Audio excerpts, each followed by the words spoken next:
Hello everyone, welcome back to my channel. আমি দোয়েল। আমার এই দোয়েল কিচেন চ্যানেলে তোমাদের সকলকে স্বাগত জানাই। কেমন আছো বন্ধুরা? আশা করি ভালো আছো। তো যেমনটা দেখতে পাচ্ছ, আজ আমি তোমাদের সঙ্গে দারুণ একটা রেসিপি শেয়ার করতে চলেছি। খুবই অল্প সময়ে তৈরি এবং খেতেও দারুণ। আশা করি কম বেশি সবাই চাউমিন খেতে ভালোবাসো। খুব সহজে বাড়িতে থাকা অল্প কিছু উপকরণ দিয়ে আজ তোমাদের সঙ্গে চাউমিন রেসিপিটা শেয়ার করতে চলেছি। তো চলো দেরি না করে ফটাফট দেখে নাও কিভাবে বানালাম। সর্বপ্রথম আগে থেকে গরম জলে ভিজিয়ে রাখা সয়াবিনগুলো ভালো মতো ভেজে তুলে রেখে দিয়েছি। এখন ওই কড়াইয়ের মধ্যেই দিয়ে দিলাম আরও কিছুটা তেল আর দিয়েছি কুচনো আদাটা হালকা লালচে ভাব হয়ে এলে দিয়ে দিয়েছি পরিমাণ মতো রসুন কুচনো, পরিমাণ মতো পেঁয়াজ কুচনো। তারপরে পেঁয়াজটা ভালো মতো ভাজা হয়ে এলে দিয়ে দিয়েছি পরিমাণ মতো হলুদ, লঙ্কা গুঁড়ো, কাশ্মীরি লঙ্কা গুঁড়ো।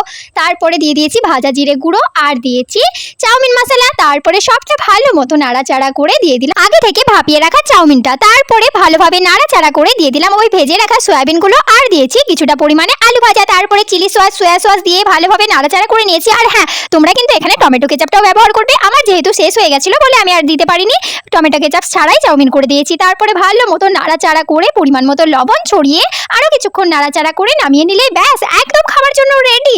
চাউমিনটা এত অল্প কিছু দিয়ে তৈরি, কেউ দেখলে বা খেলে বুঝতেই পারবে না যে এত সাধারণভাবে চাউমিনটা বানানো হয়েছে। তোমরা একবার এইভাবে বানিয়ে ট্রাই করো, আশা করি অবশ্যই ভালো লাগবে। তোমরা পুচকির কাছে শুনে নাও যে কতটা টেস্টি হয়েছিল খেতে। মিনি খুব সুন্দর হয়েছে।